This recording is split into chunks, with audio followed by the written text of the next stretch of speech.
niko kuri birashya bishyira bishyito bigenanye n'ibiri kubera ku mirongo y'imbere ku rugamba.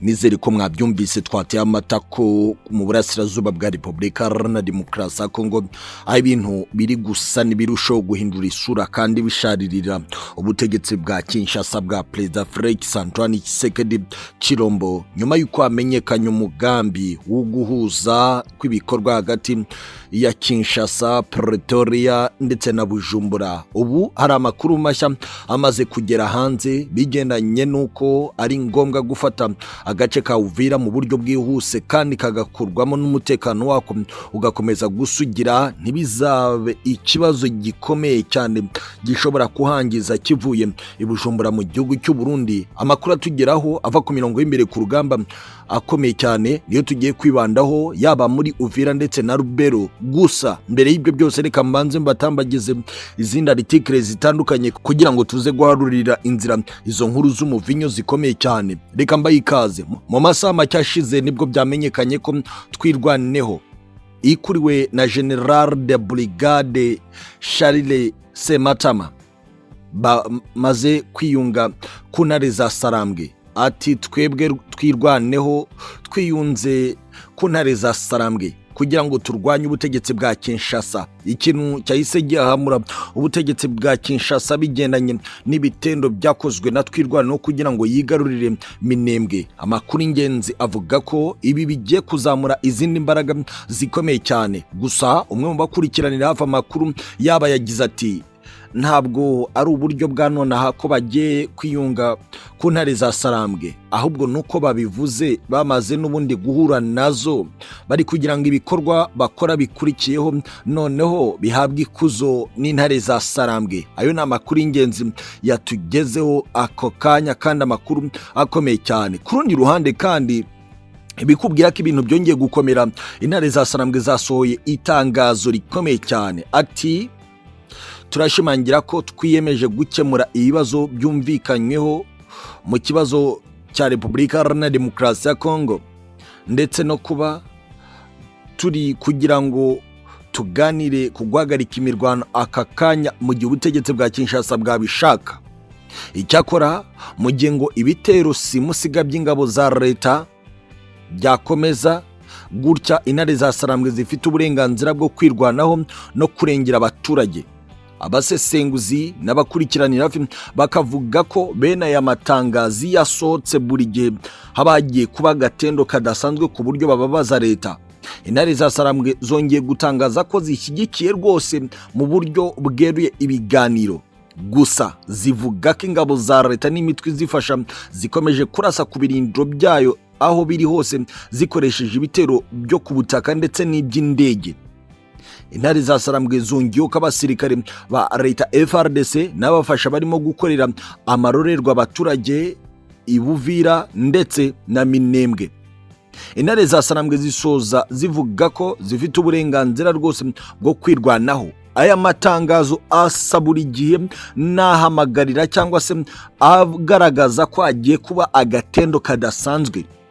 Bikavugwa ko ibyari bimaze iminsi bikorwa n'abakomanda mu ntare za Sarambwe muri Uvira bigiye guhagarara, ahubwo hakinjira umubare munini ntare za Sarambwe ku kubohoza mu buryo bweruye umujyi wa Uvira mu gihe bari bamaze iminsi barimo barawukorera amasuku y'ingenzi kugira ngo bazawinjiremo nta kindi kibazo kivutse. Aya ni amakuru y'indani akomeza kutugeraho. Ku rundi ruhande kandi Kashale Crespe, uyu wari umuyobozi ushinzwe itumanaho mu muryango w'ubufasha wa Panzi Foundation wa Dr. Denis Mukwege, yamaze kuva muri uwo muryango wa Denis Mukwege yerekeza mu ntare za Sarambwe.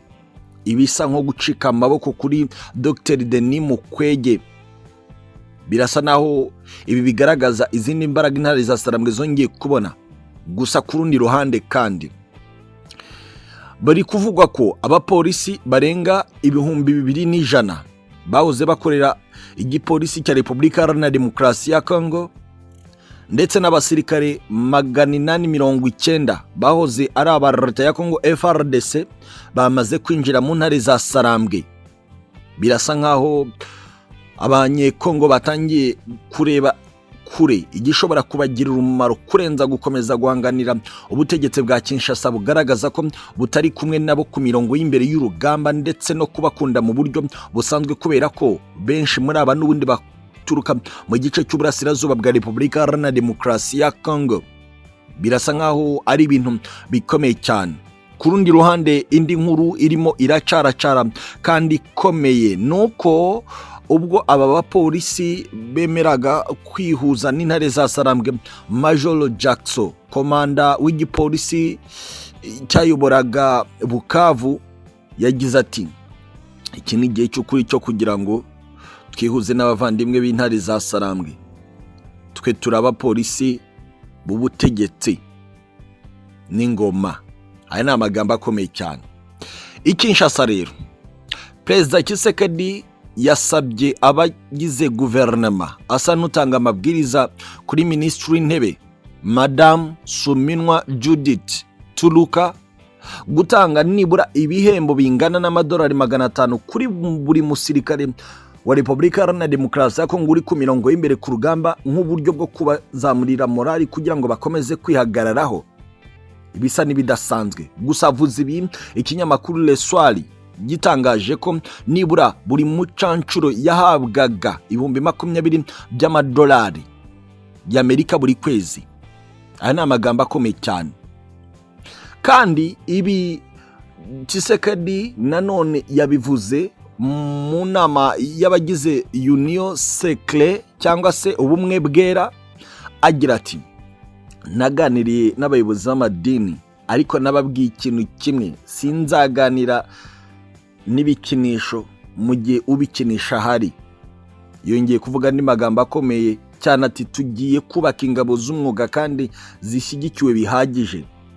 Aya ni amagambo akomeye yavuzwe na Perezida wa Repubulika Iharanira Demokarasi ya Kongo, n'ubundi byagaragaraga ko rwose arimo aravuga amagambo akomeye asa nkaho ahubwo ashaka ku isanduku ya leta yongera kwemerezwa gusohokamo amafaranga agomba kunyerezwa ku ruhande rwe n'abandi basirikare bakuru muri iki gihugu. Birasa nkaho ari ibintu bidasanzwe. Tshisekedi yongeye kandi kubwira abagize Union Sacrée ati twahemukiwe mu gisirikare kandi natengushywe namwe. Gusa ndashima ko hari bamwe mu baminisitiri bakomeje kundyamaho muri guverinoma ya Suminwa Judith. Nzi neza ko ukomeza kuba iruhande rwanjye tuzakomeza kubana mu buryo bukomeye cyane.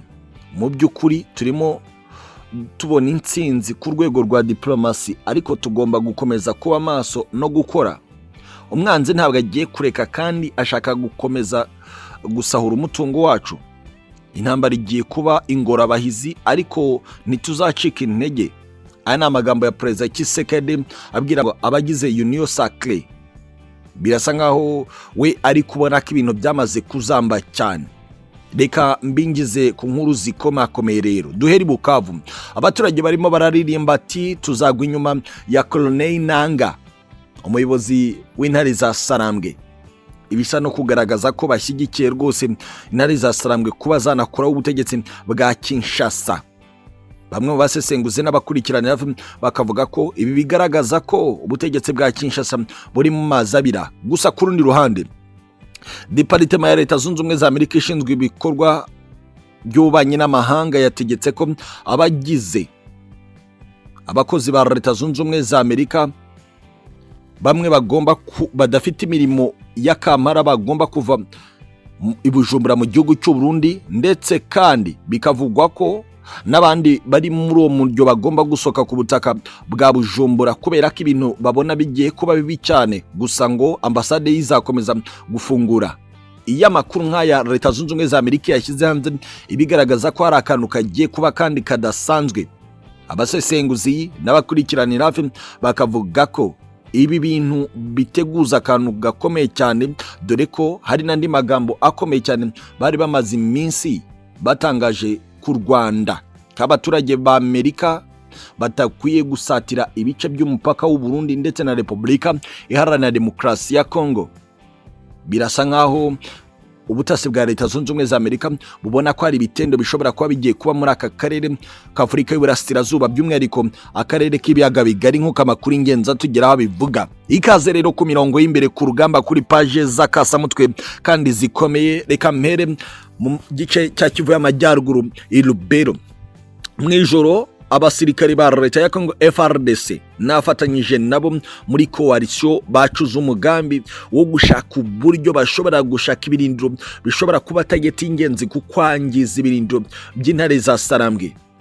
Ariko mu gihe batekerezaga ibi operation z'ijoro z'abakomanda b'intare za Sarambwe zari zamaze kwinjira mu metero za mbere zagomba guhagurukira abo basirikare ba FARDC, igisirikare cya leta, bari bagiye kwerekeza kujya gutega imitego yashoboraga guhemukira intare za Sarambwe. Biravugwa ko bamwe mu bofisiye mu gisirikare cya leta n'abandi ba generali autoclame ku ruhande rwa wazarendo bari gufasha leta muri icyo gice bishwe. Biravugwa ko abofisiye bagera mu 9 biciwe muri ibyo bitero by'abakomanda b'intare za Sarambwe. Amakuru avuga ko kugeza n'ubu hari gushakwa uburyo bwiza bwo guha inzira intare za Sarambwe bikozwe n'igisirikare cya Uganda kigenzura centre ya Rubero. Gusa bikavugwa ko amasaha make yari kubura kugira ngo buri kimwe cyose kijye ku murongo, ndetse n'abaturage bari Butembo barimo baratakamba babohorwe ku ngoyi y'ubutegetsi bwa Kinshasa nk'uko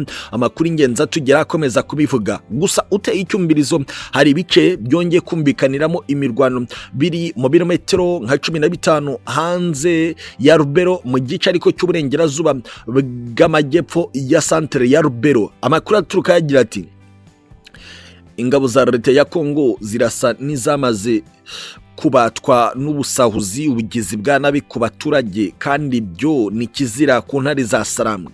Ibyo bikorwa aho babitangirije kujya kubikora niho intare za Sarambwe zahise zerekeza zijya gukorayo igisa n'amasuku ku gukura mu nzira icyo kibi ku muturage w'umukongomani muri Kivu y'Amajyaruguru. Biravugwa ko nibura igisirikare cya Congo kiri gukizwa n'amaguru nyuma y'uko bigaragaye ko n'ubundi nta ntsinzi hari hafashwe matekwa zirenga 40, kandi biravugwa ko izi matekwa zari ziri gushakishwa kuko ziri mu zagabye ibitero shuma mu bigo bitandukanye by'intare za Sarambwe mu bihe bishize. Amakuru ingenzi avuga ko ibi biri gukomeza kugaragaza gucika intege kw'igisirikare cya Congo FARDC, kuko bamwe bari kubona ko n'ubundi amaherezo ari ukwishyikiriza intare za Sarambwe bigenanye n'amakuru bafite ko bene wabo babikoze mbere bamaze kwiyunga nabo ku mirongo y'imbere y'urugamba, ari nabo bari kubarwanya, bikorohera intare za Sarambwe kubona intsinzi kubera ko bari gukorana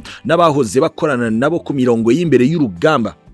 General Bodwe Ngaluye, uyu nuyoboye urugamba muri iki gice, abamuri hafi baturiye akarati hari ikarita iri gukorwa y'ibitero bigomba guhanagura inkozi z'ibibi za leta zose zigambira ikibi ku muturage w'umukongomani, kandi iyo gahunda izahanagura ikibi cyose ku buryo uburibwe nyabwo aribwo bugiye gutangira kubakorera uruhande rwa leta ya Kinshasa. Aya ni amakuru y'ingenzi yatugezeho. Naho rero reka mbaye amakuru y'ingenzi aturuka Uvira. Nk'uko bisanzwe hamaze iminsi hakorwa amasuku na special force y'intare za Sarambwe, abakomanda bakora ibitendo bisanzwe ku buryo isasuriza mu mahitamo yanyuma k'umukomando ko gukoresha igisa n'inyundo n'utundi dukoresho tw'abakomanda. Nibyo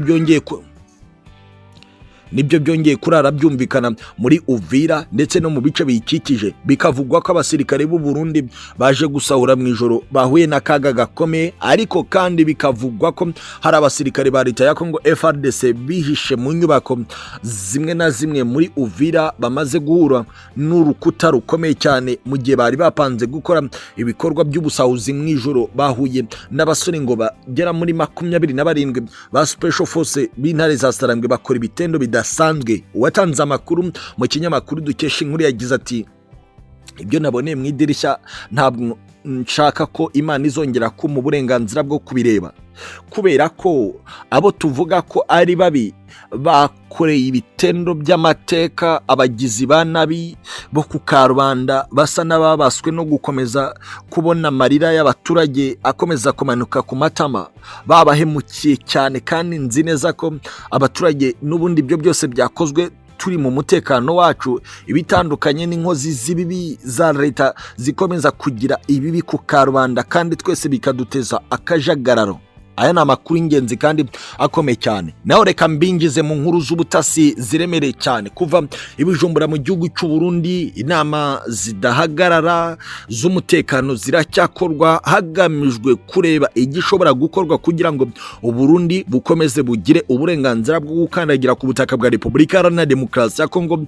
Bivuze ko ari umugambi wo kurinda ko umupaka w'u Burundi na Repubulika Iharanira Demokarasi ya Congo wagenzurwa mu buryo bwuzuye n'intare za Sarambwe. Amakuru y'ingenzi agira ati: inama y'umutekano y'abajenerali mu gisirikare n'igipolisi n'abakomakomeye mu butegetsi bw'u Burundi yanzuye ko hagomba kongerwa izindi ngufu zigomba kujya gutanga umusada ku basirikare bagotewe ku butaka bwa Repubulika Iharanira Demokarasi ya Congo. Ariko hari n'amakuru avuga ko atari ukugotwa nk'uko bo ubwabo babuze inzira yo kubambutsa, ahubwo ko ari amayeri akomeza gutangwa na etamajoro y'igisirikare cy'u Burundi kugira ngo bakomeze kugumayo, hashakwa inzira zishoboka n'ingufu zihambaye kugira ngo bakomeze nabo bashake igice bagenzura ku butaka bwa Repubulika Iharanira Demokarasi ya Congo. Ariko ari no mu mugambi wo guharurira amayira bamwe mu basirikare b'ibihugu by'amahanga yaba Afurika y'Epfo na Chad bari ku butaka bw'u Burundi kuba bakinjira mu gice cy'imisozi miremire werekeza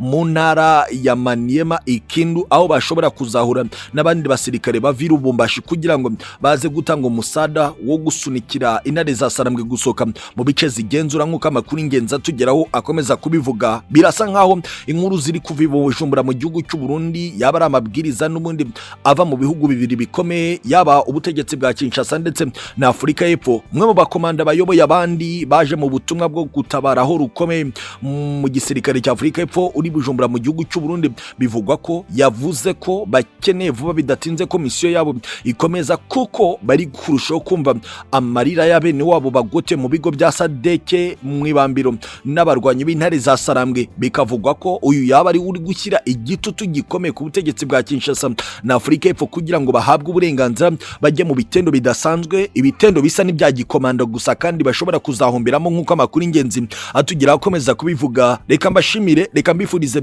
ikaze ku zindi page zikomeye ku mutekano, politiki na diplomasi mu rwego mpuzamahanga, mbabwira ngo asantene sana. Buri wese yakomeje kwibaza ibibazo ku kibuga mpuzamahanga cy'indege cya Bujumbura Melchior Ndadaye cyegeranye n'inkambi ya gisirikare ya Kagakomba. Buri wese ari kwibaza igitendo cy'abakiri gutegurirwa i Bujumbura mu gihugu cy'u Burundi. Birasa nk'aho ari ibintu biteye ubwoba bigendanye n'amakuru akomeje gusohoka mu bitangazamakuru biri gukura amakuru indani mu gisirikare cy'u Burundi. Amakuru ahari asa nk'aho ari amakuru ashobora kuba ari mabi cyane, kubera ko biri kuvugwa ko indege z'intambara ariko zinamenyereye gutwara imizigo iremereye cyane za Irushin 76 za Afurika y'Epfo kuva mu ijoro ryakeye zirimo zirasuka abasirikare ndetse n'intwaro kuri iki kibuga cy'indege Melchior Ndadaye i Bujumbura. Izo ntwaro nabo basirikare bakerekeza muri Kagakomba. Imboni z'ibitangazamakuru bikomeye ziri Bujumbura ziri kuvuga ko icyo bari cyose mu nguni zose z'ubuzima bw'iki gihugu, bikavugwa ko bigaragara no mu maso y'abakora mu nzego z'umutekano z'u Burundi. Ariko kandi amakuru akavuga ko haba hari umugambi wa operasiyo idasanzwe, special operation y'igisirikare cya Afurika y'Epfo SANDF, ku kwataka Goma bagambiriye kuhabohoza ngo abasirikare ba SADC bagoswe n'intare za Sarambwe babohozwe.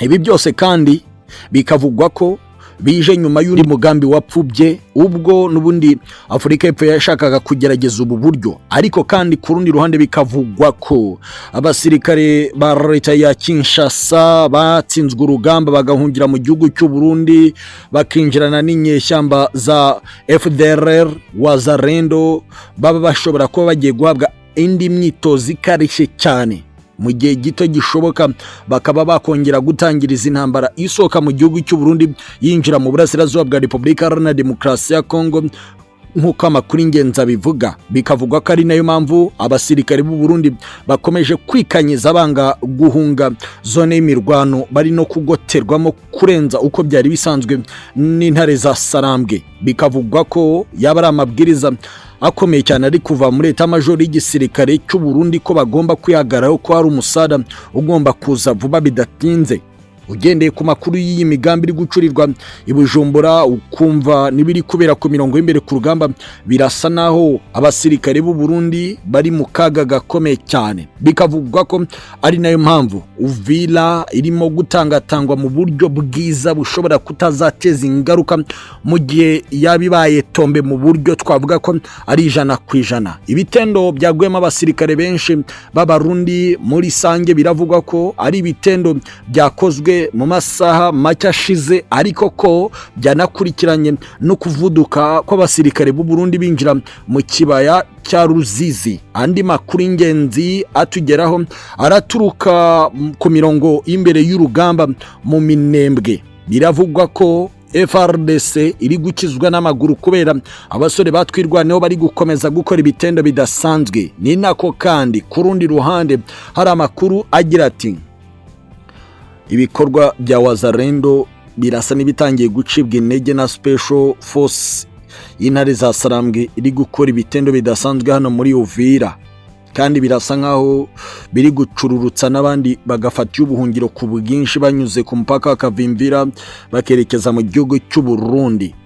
Biravugwa ko hari imipango yabiri gupangwa n'abasirikare ba leta ya Congo FRDC bahungiye ikalemi. Bikavugwa ko baba bashaka guhuriza hamwe urwandiko rushobora gusaba imbabazi ndetse no kwishyira mu biganza by'intare za Sarambwe, kuko babona ko n'ubundi bakomeza guhunga ibice byabo kavukire, kandi ibindi bice by'igihugu barimo bamagana cyangwa se hari urwango rw'abavuga igiswahili ku butaka bwa Repubulika Iharanira Demokarasi ya Congo. Ni nako kandi biri kuvuga ko ubutegetsi bwa Kinshasa buri mu migambi ikomeye kwira mu bihugu bikomeye mu bya gisirikare mu isi, cyane cyane no gushaka uburyo ibihugu byagiye bikora amakudeta hakozwe uburyo bw'impinduramatwara ya gisirikare, ngo Perezida Tshisekedi yabashaka kubyinjiramo ashaka uburyo bushobora kumufasha mu buryo budasanzwe, akabona umusada w'abacancuro b'Abanyafurika bashobora kwinjira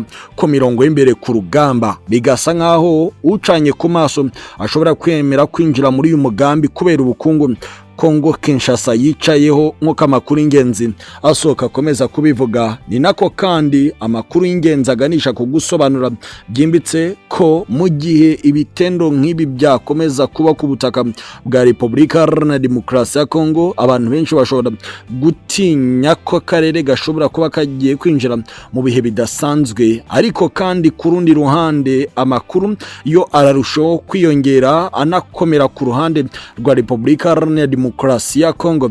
Biravugwa ko irubero ubu ibintu bisa n'ibyamaze gutuza kubera ko hari diplomasi mu bya gisirikare kugira ngo imirwano ibone gukomeza, kuko muri rubero centre hari kugenzurwa n'igisirikare cya Museveni, mu gihe intare za Sarambwe zari zahakomangiye bikomeye ndetse n'abasirikare ba nyuma ba FRDC bari bamaze kuhahunga. Indi nkuru ikomeye muri Goma ni inkuru ivuga ko ibintu byongeye gusandara, kuko ngo MONUSCO yarekuye abasirikare ba leta ya Congo FARDC bakajya kwiba basohotse mu kigo cy'indege cya Goma, mu kigo cya MONUSCO, ndetse humvikanye amasasu mu gihe kirekire cyane. Bikavuga ko ari akaga gakomeye kubera ko ngo n'abagore b'abasirikare b'abakongomani batsinzwe bari mu bigo bya MONUSCO bakomeza kubagemurira, ibikomeza gutuma hari amakuru amenyekana ko haba hari ibitendo MONUSCO yaba iri gufashamo FARDC polisi Kinshasa kugira ngo barebe ko basora muri uyu murwa mukuru wa Kivu y'Amajyaruguru uyu mutwe wa MAA23 intare za Sarambwe. Ni byinshi cyane bikomeye dukomeza kubagezaho isegonda kurindi. Reka nababwire ko kandi hari amakuru y'indani avuga ko ubu tuvugana muri Chad hamaze